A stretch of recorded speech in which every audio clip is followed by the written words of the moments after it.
Good morning. Welcome to the First Unitarian Society of Madison.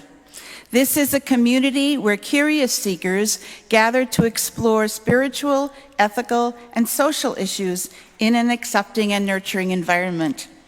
Unitarian Universalism supports the freedom of conscience of each individual as together we seek to be a force for good in the world.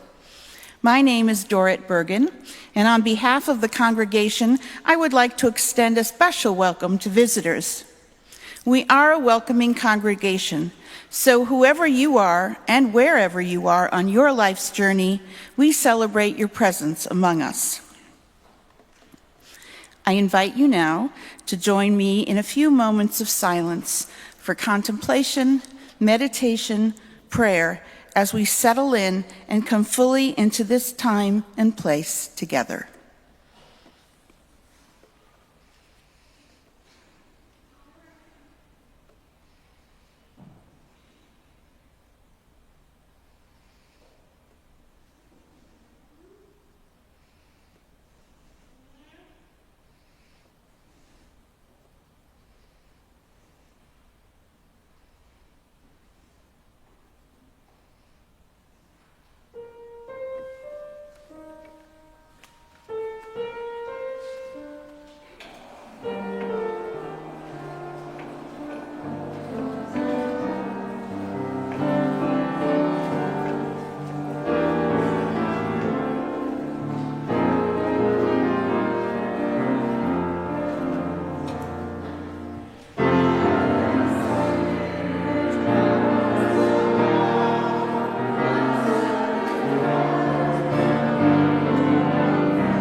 These words are by Mary Oliver.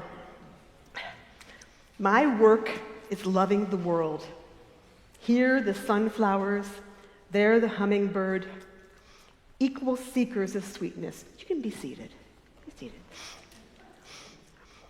Here the quickening yeast, there the blue plums, here the clam deep in the speckled sand.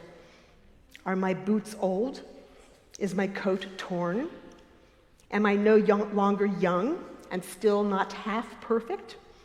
Let me keep my mind on what matters, which is my work, which is mostly standing still and learning to be astonished. The phoebe, the delphinium, the sheep in the pasture, and the pasture, which is mostly rejoicing since all the ingredients are here, which is gratitude to be given a mind and a heart and these body clothes, a mouth with which to give shouts of joy to the moth and the wren, to the sleepy dug-up clam, telling them all over and over how it is that we live forever. I invite you now to rise in body and/or in spirit as Dorrit helps us light our chalice.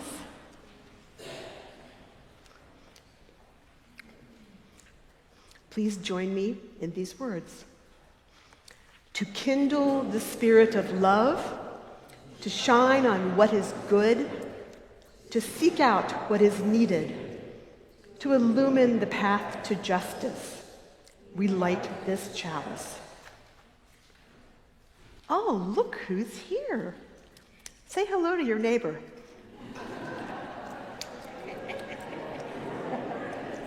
Round two.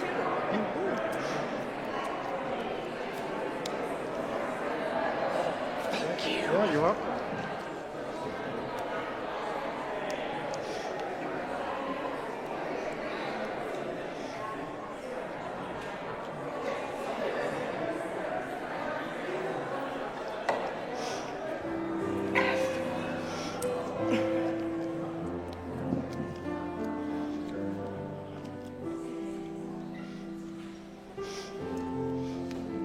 I invite the children and the young at heart to join me up here on the rug.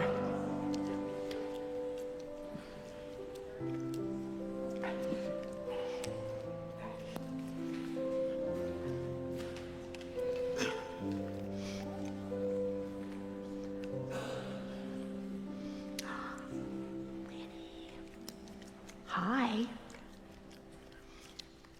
If you could have a superpower, what would it be? Come on, Winnie. Oh, would you like to fly? Be invisible? Shoot lasers out of your eyes like Jack Jack? Be really fast? Come on. What kind of superpower would you love? Tallulah, you told me what superpower you wanted. What superpower would you want?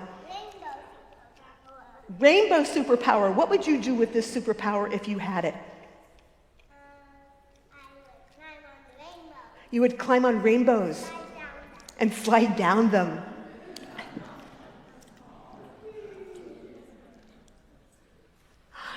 Winnie's superpower would be she could turn invisible and have a force field. What would you do if you had that superpower? How would you use it? Do you think superpowers can be real? Like, can you think of any real superpowers? Oh, I know one. What? Like maybe you could go super fast. But I can go for real super fast, actually. Yeah, so a superpower could be going really fast, really super fast, and you can already go really super fast. Yeah. Awesome. Well, I want to talk to you about a sea creature that I love because of its real-life superpowers. Introducing, you know what this is, Owen? It's a cuttlefish, the incredible cuttlefish. Okay, so cuttlefish aren't really fish. They belong to the same family as octopuses and squid. They're cephalopods, which is a name that means head feet. Because they have 8 arms coming out of their face. And their arms have tentacles all over them, and then they have suckers all over them, and then they have 2 extra long tentacles that also have suckers all over them. And the pupils in their eyes are shaped like W's. See how their eyes are shaped like W's? Cuttlefish were around when the dinosaurs were here. And it's possible that a few 100 million years ago they had shells, like their cousins, the snails and the oysters, because they are mollusks. But now all they have is something called a cuttle bone, which is like having a shell inside their body. And the cuttlebone is kind of like a surfboard that runs along inside the cuttlefish's body that creates pockets of air and water. There's air at the front, and there's water at the back. And the cuttlefish rises up and sinks down by taking in and letting out air.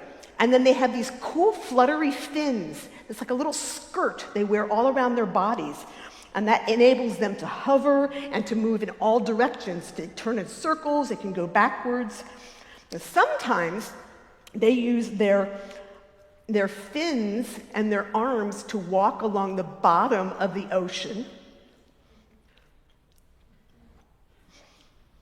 Cuttlefish can be little. Like this is called a flamboyant cuttlefish. And this little cuttlefish is about 3 inches long.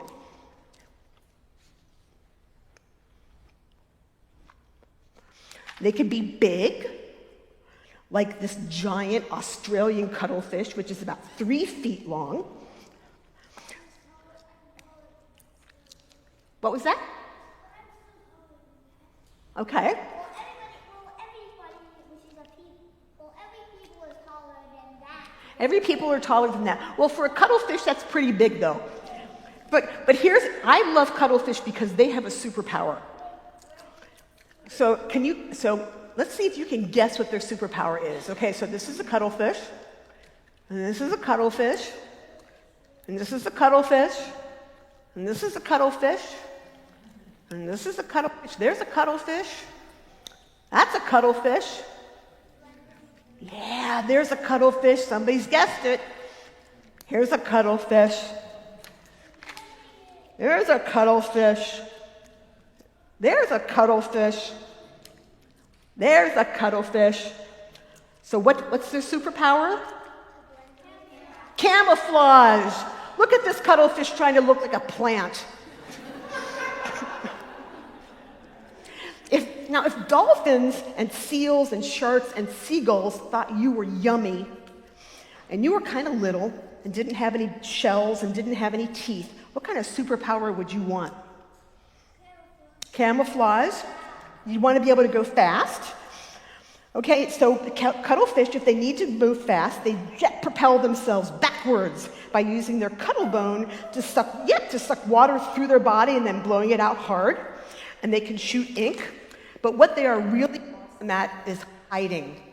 They can make themselves look like plants and rocks and coral and other animals. The cuttlefish has taken camouflage to the next level. They can change their color and their shape and their texture to blend in with the background. And it's hard to believe, looking at these pictures, that these cuttlefish are all the same species. Yes it is. They're simply changing their appearance depending on what they see around them with their crazy W eyes.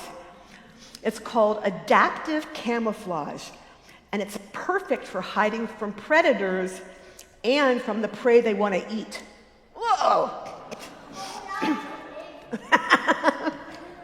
Now, octopus and squid have camouflage superpowers too, and that helps them hide from the little fish and crabs and shellfish they want to catch, and from the big animals that want to catch them.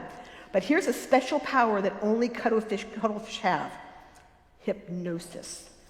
So, here's a cuttlefish, just out for a little hover in the neighborhood, la la la la blah, blending in, looking for something to eat.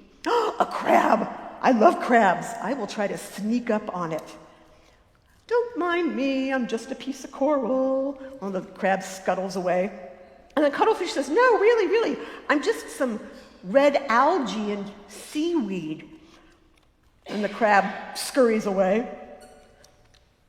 Cuttlefish gets a little annoyed. Crab scurries and hides some more. And then the cuttlefish stops trying to blend in and says, hey, crab, look here. Woo, woo, woo, woo, woo. And the crab is mesmerized and comes out of hiding and says, what? And the cuttlefish grabs the crab and hurries away. Hypnotism. Cuttlefish have superpowers. They are incredible. Thanks. You can head back to your seats now.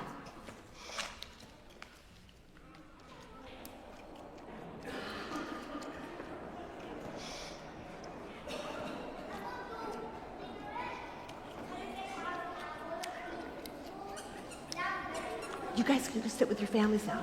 Move back and sit with your families.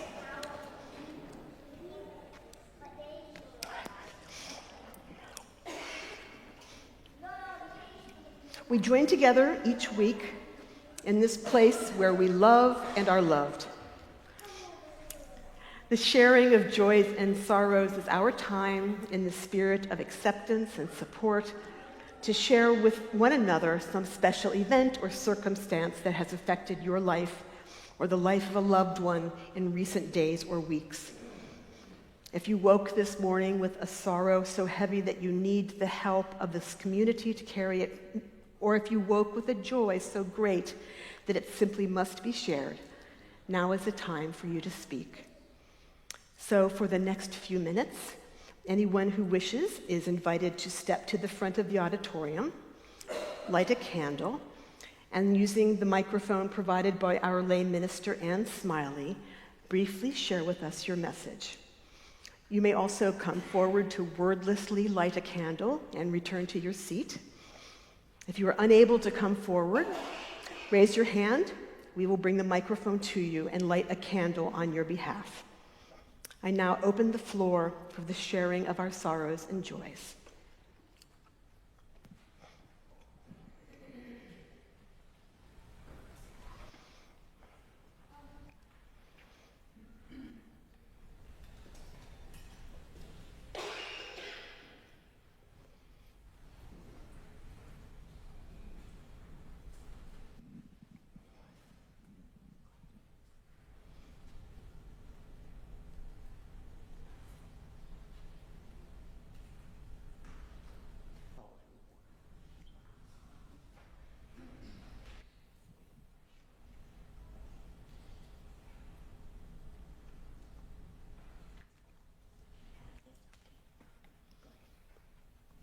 Yeah, my name's Rod, and I'm a United States veteran for the Navy, and I'm in rehab over at Building 6.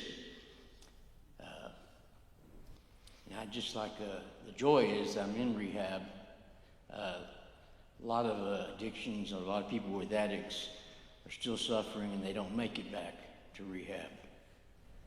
And I just like everybody to pray that everybody in Building 6, you know, God does his little miracle and cures everybody of their addiction.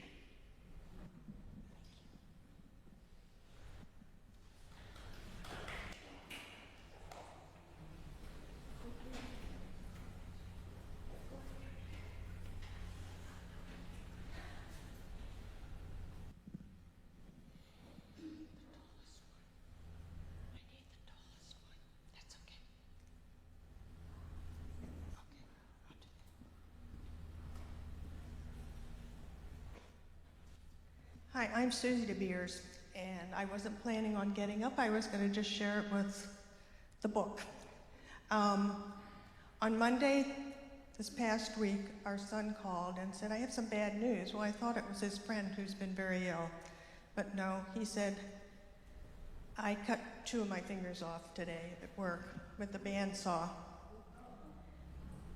And I said, we'll be there. So he was down in Milwaukee, had wonderful care, but it's a very hard thing for him. He was on his way to go on vacation to see his cousin, our nephew.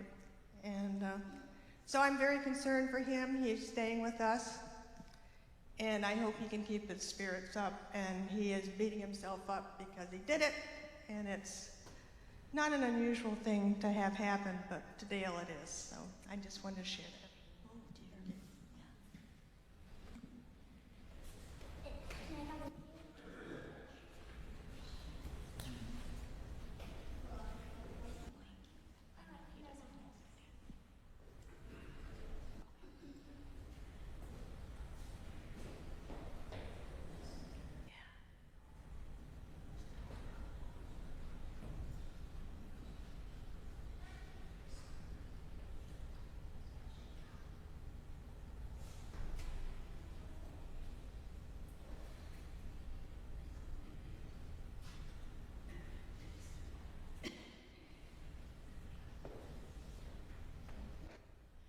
I'm lighting a candle for Eric Olin Wright. Some of you may know him. He's a very famous sociologist at UW, and he was recently diagnosed with leukemia. So I'm lighting a candle hoping that he gets better.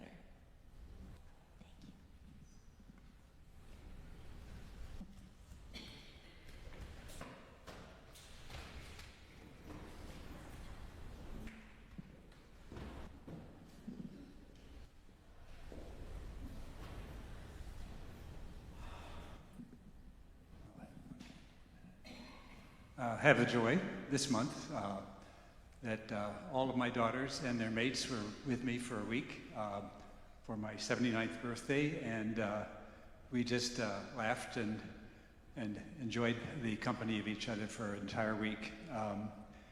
Then the unexpected news came for my sister, my kid sister, who is living a very vibrant life despite some back problems, and she accidentally learned suddenly, just 3 days ago, that she has a brain tumor, and she will be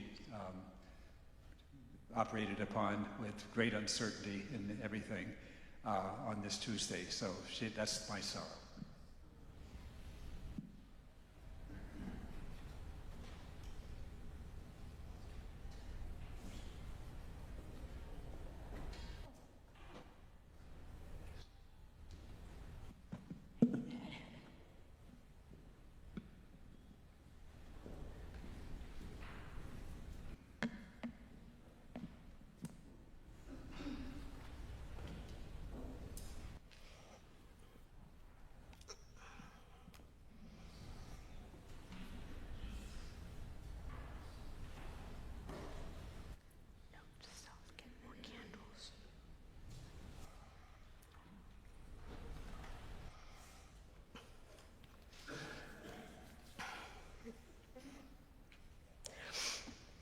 I lit one last candle for all the joys and all the sorrows, too tender to share, that live in the fullness of our hearts. I now invite you to rise in body and or spirit and join me in singing hymn 205 as our children depart for summer fun.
Who deserves heaven?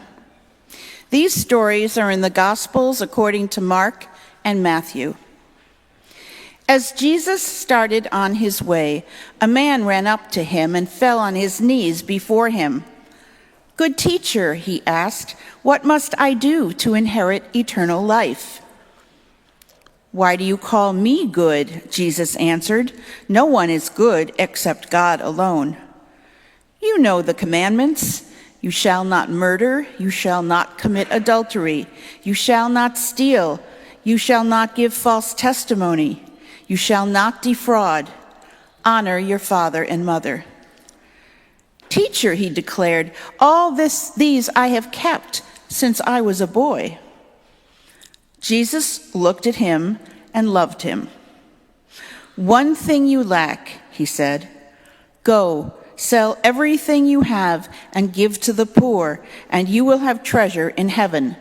Then come, follow me."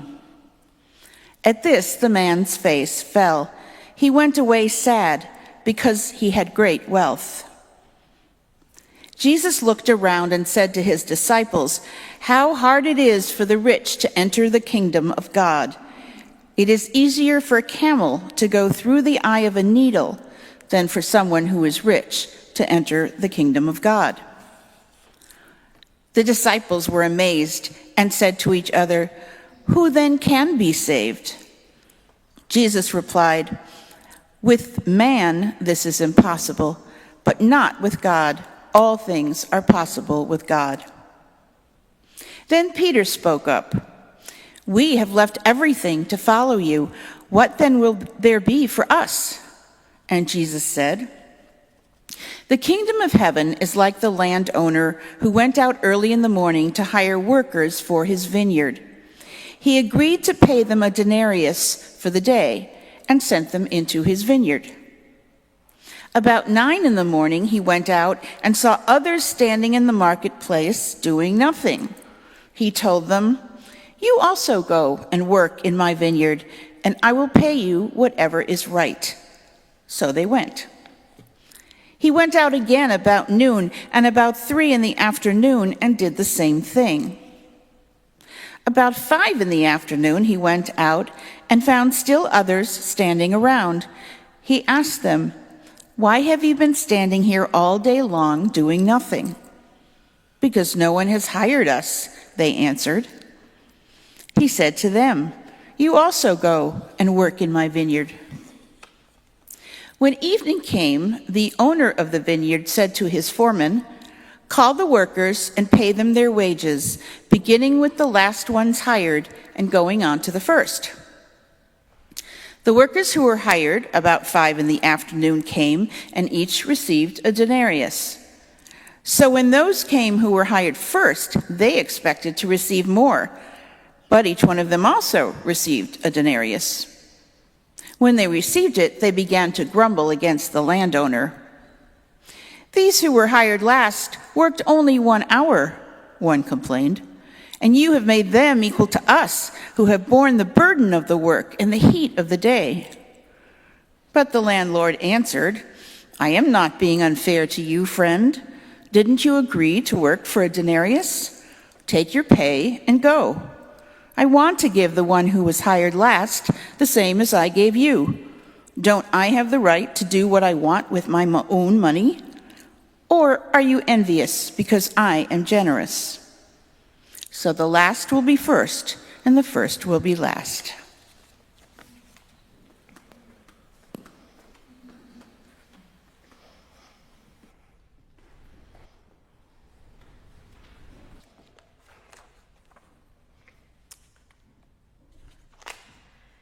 And this is from a friend of a friend of a friend on Facebook, who has given permission for me to share with you but wishes to remain nameless. I had a thought this morning that I want to share with my white, straight, cis, able-bodied, middle and upper class, etc. friends. When I leave my house and drive through my safe, quiet neighborhood, I feel privileged. When I'm at my intact and relatively clean home, I feel privileged.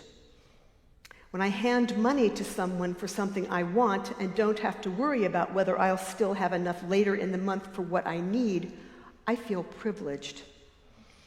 When I buy food based on what I like to eat and what I want to eat, I feel privileged.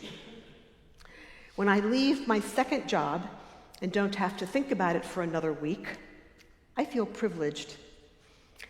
When I get days off of my primary job that don't require any excuses and I still get paid, I feel privileged. When I read about children being taken from their parents at the border but get to hug and hold mine anytime I want to, I feel privileged. When I hear about another Black person having the cops called on them for doing something completely ordinary, I feel privileged. When I think back to the lives of my father and grandfather and how they were able to choose where to work and live without interference, I feel privileged. When I consider the ease my ancestors had in coming to America and fitting in quickly, I feel privileged. When I think about how one of my ancestors came here because he wanted to make a better life for himself and not because he was kidnapped from his home, I feel privileged.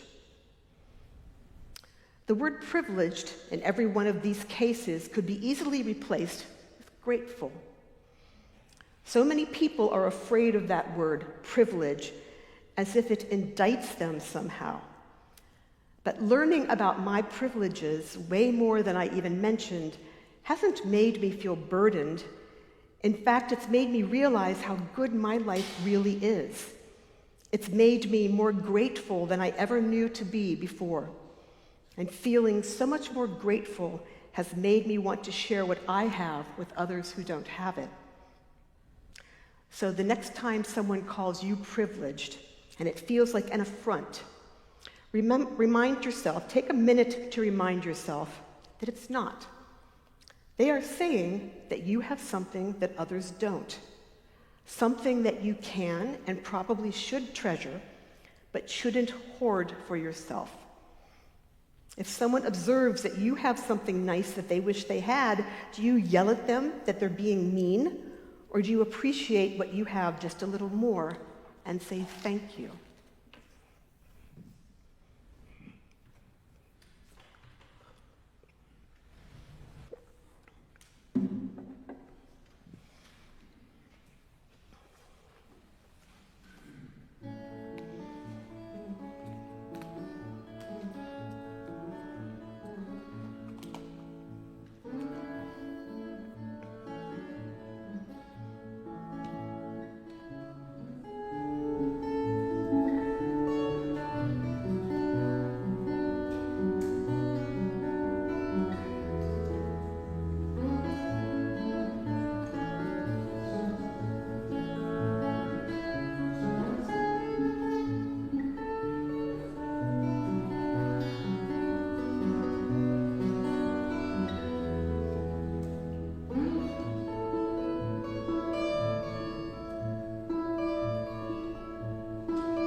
notwithstanding what's printed in your program,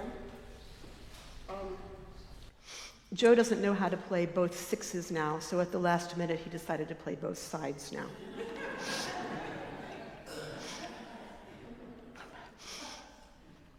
Okay, who here has a superpower? Let's see a show of hands. That's it? Okay. Let's try this. Who is left-handed? Raise your hand. Keep them up. Who can speak more than one language? Pig Latin counts. Keep your hands up. Who can sing in tune? Who can drive a clutch? Who has had a letter to the editor published? Keep your hands up. Keep them up. Who can skip a stone? Who got excited about something they learned this week? Who can knit? Keep your hands up. Keep them up. Who can march? Who can bake? Who can donate money to an important purpose? Keep those hands up. Who has legible handwriting? Who can get angry without being mean? Who can catch a ball? Keep your hands up. Who has ever taught a teenager something? Who has ever listened long enough to a teenager to learn something from them? Who can build a one-match fire without using newspaper or charcoal fluid? Keep your hands up. Who can insert a screw into plywood without splintering the plywood or stripping the screw? Who can reach stuff on the top shelf without a ladder? Keep those hands up. Who can spark a conversation with a little kid? Keep those hands up. Who has a superpower? That's more like it. You can put your hands down. Now, around this time last year, I received an invitation to meet with a group of Hartford high school students who were visiting some of Madison's more architecturally notable worship spaces. The teacher's request was for a tour of the building and a presentation about how our religion thinks about grace. Now, far be it from me to wonder at the agenda. I was too busy wondering about grace, wondering what these kids already thought it was, wondering what my religion thinks it is, wondering what I think it is. I'm not aware of our talking about grace too much here. We talk about blessings. We talk a lot about gratitude, but not about grace. The word grace comes from the Old French grâce, meaning pardon, mercy, favor, thanks, elegance, and virtue. It shares its roots with words like agree, congratulate, disgrace, gracious, grateful, ingratiate, gratuity, and ingrate. And in Christian theology, grace is the undeserved gift of God's love and mercy, without which it is impossible for us to achieve salvation. Now, I'll say that another way. Grace is a gift of God's love that we don't deserve, without which God would condemn us to hell. No wonder UUs don't talk about grace.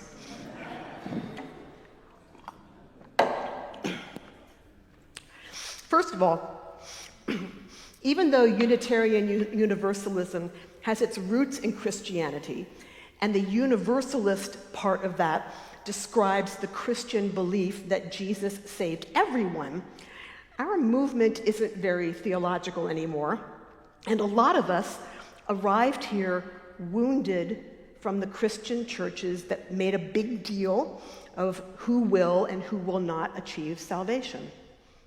Many of us disagree with a theology that embraces concepts of literal, physical, afterlife, heaven, and hell.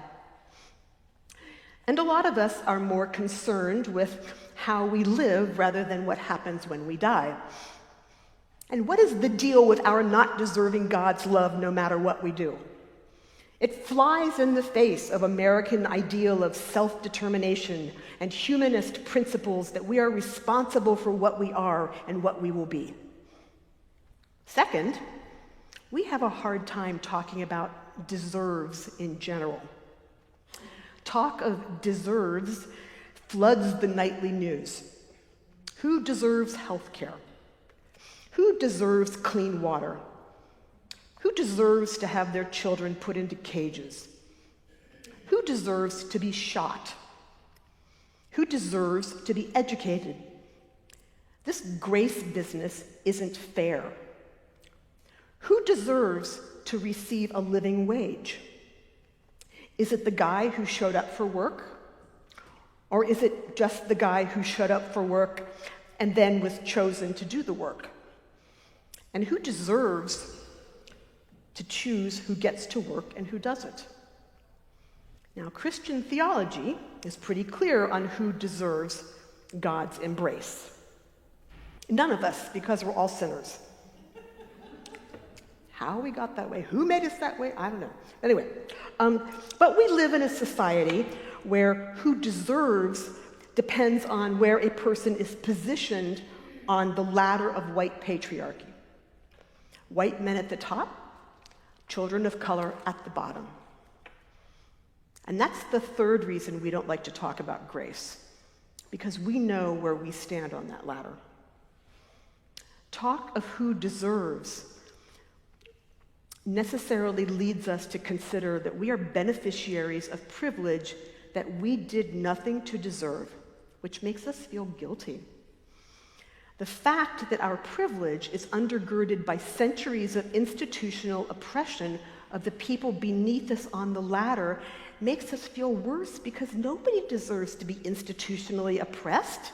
And we don't want to be made to feel guilty about taking that vacation to Milan instead of staying home and dismantling racism. Michael Harrio says that every form of inequality would disappear by next Friday if every white person in America used his or her privilege to eliminate it, and we'd feel bad about that. Which brings us to Cuttlefish. Now, two of the things I find most interesting about Cuttlefish are the things that I don't understand and wonder about the most. Thing number one, Cuttlefish have the largest brains relative to the size of their bodies than any other invertebrate, close to the relative size of a dog's brain. From the time they hatch until they reach adult size, their brains grow 5,000-fold, faster than any known animal group. But they only live 1 to 2 years. Why? Now, we have big brains because we have so much to learn. We use our big brains to learn, to develop complex social structures, to build advanced skills, to process short and long-term memories, to plan and use tools, to seek self-fulfillment. Why would a creature with such a short lifespan be given a big brain if it never really gets the chance to use it or pass its wisdom on to the next generation? Maybe it just needs a big brain to manage its complicated body. About half of their brain tissue is their optic lobes. And maybe the cuttlefish would live longer if they weren't so squishy and delicious to predators who have a taste for squishy and delicious. But what if it could live long enough that it could really develop its potential as a brainy being? Thing number two, cuttlefish change texture, shape, and color based on what they see, not on what they feel around them or beneath them, or on different kinds of light waves doing light wavy energy things to them. Based on what they see, and they're colorblind. Dang. They can see polarized light, which means that they can change color in complete darkness, but they are colorblind. What if they knew what they could do? There's nothing a cuttlefish does to deserve being born a cuttlefish with all the amazing things a cuttlefish can do. All those amazing gifts, those amazing undeserved gifts, that's grace. The cuttlefish got them just by being born a cuttlefish. Those gifts don't make it morally superior. If a cuttlefish is going to be honest with itself, it knows that its gifts are nothing to feel particularly prideful about, but they're nothing to feel guilty about either. They're just part of the cuttlefish's inventory of strengths and weaknesses. Big brain, camouflage, hypnotism, strength. Short life, colorblind, non-existent social network, weakness. To the extent that cuttlefish thinks about anything, including the amazing things that it can do, it probably just takes it all for granted. Now, imagine being a creature with a big brain and not even aware that you have superpowers. What would you do if you knew? And what if, once you were aware of your superpowers, you were smart enough and had enough time to really apply those superpowers to something amazing in addition to hiding from dolphins and crabs? Now, when I was taking inventory of the superpowers in this room, some of them were obviously gifts received as is. Being left-handed, being tall. And others are some things that we're kind of proud of and want to take credit for. Skills, knitting, building a fire. But I submit to you that all of these things, even the ones that we want to feel proud of, all have their beginnings in the gifts that we received unearned. Now, cuttlefish arrive in the world without any society or wise elders to teach them the ways of cuttlefish, because the elders aren't around long enough to learn anything, and they're probably dead by the time you're born anyway. But we arrive in this world in relationship and with advantages and opportunities that have nothing to do with anything we did. The skills that we developed and the successes that we have achieved are inextricably interconnected with the zip codes we were born to, the parents we wound up with, the color of our skin, our gender, the food our parents feed us, the quality of water coming out of the tap, and whether we were even born into a society that had water taps. We are skilled because we are lucky. And that's what grace is. Luck. It's a lucky gift.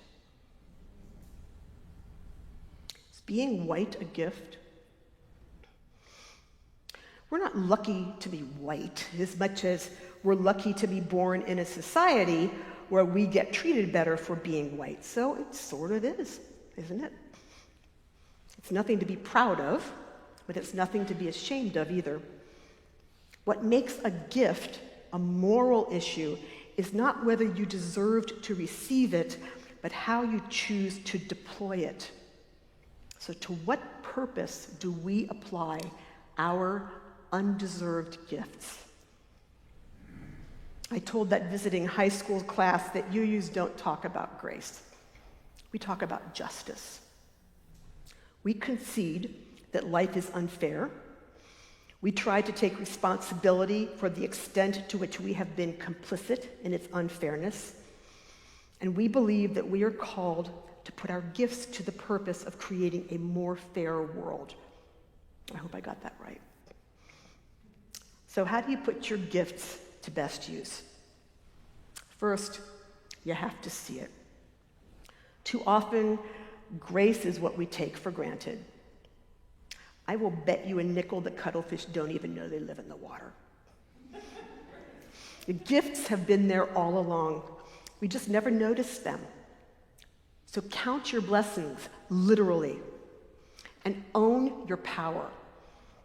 Now, when I talk about power, I'm not talking about the expression white power that has been co-opted by the white supremacists. I'm talking about the pure ability to influence others and to create change. Power is neither moral nor immoral, and having it is not a reason for guilt unless you want to waste it, hoard it, or misuse it. Yeah, Hitler was powerful. So was Gandhi. A river is powerful.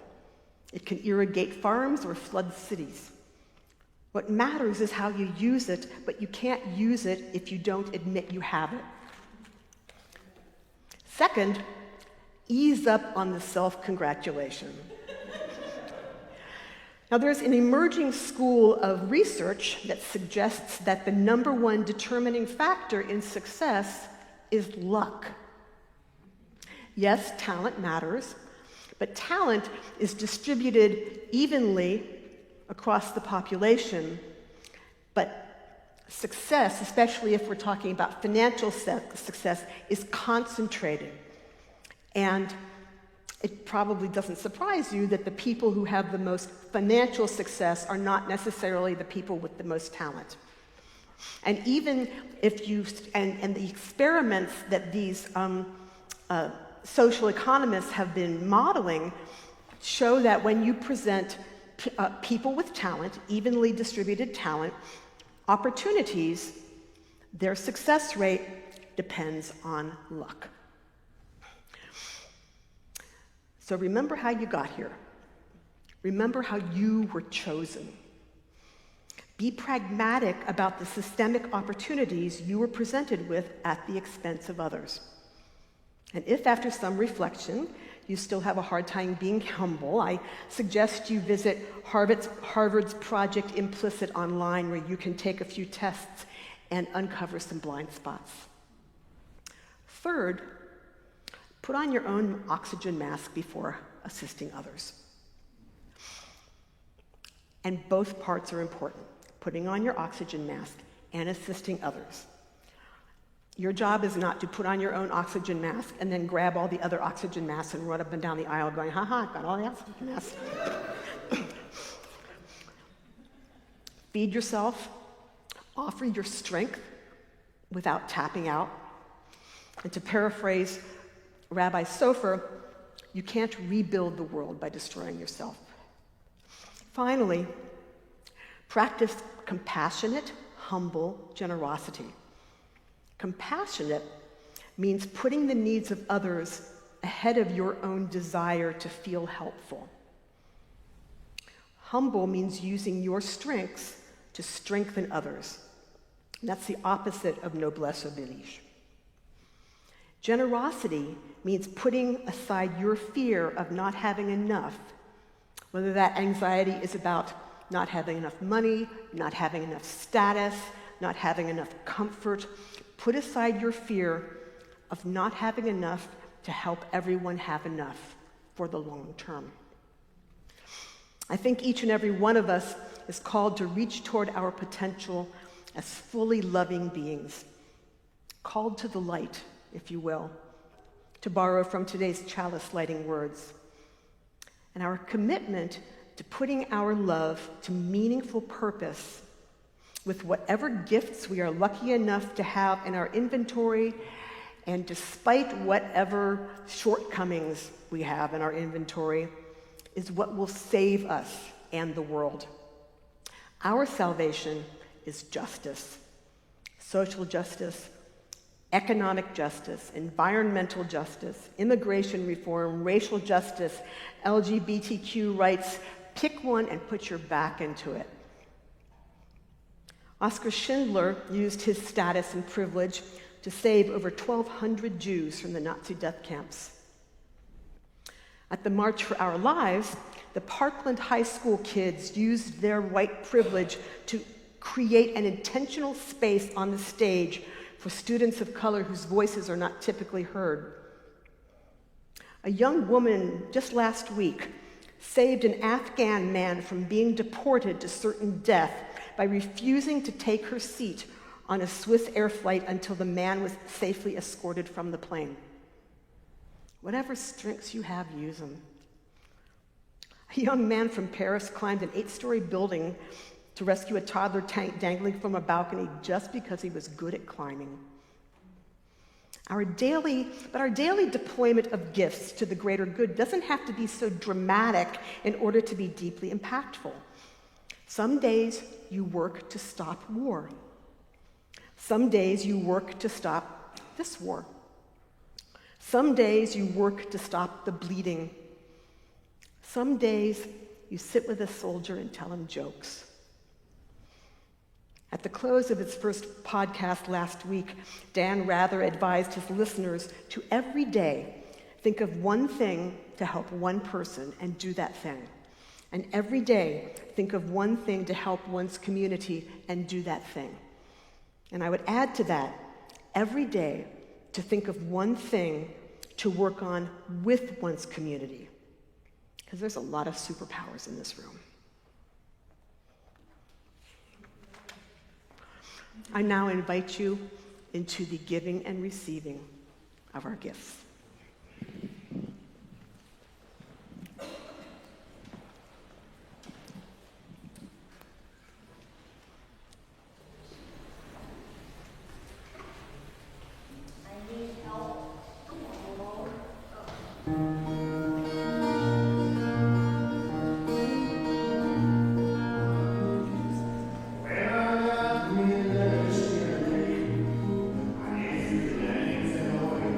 Amen.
Please take a moment to look at your red floors to see about upcoming events and opportunities here and around FUS.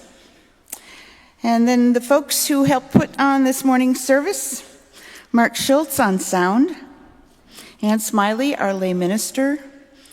Your greeter was Elizabeth Barrett. Your usher was Ann Smiley, and your impromptu ushers were Mike Lenow and Elizabeth Barrett.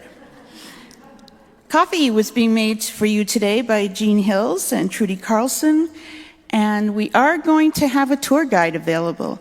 So if you would like to take a tour of our campus, would you meet over there by the window? And Tom will be your tour guide.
I'll leave you with these words by Saigon.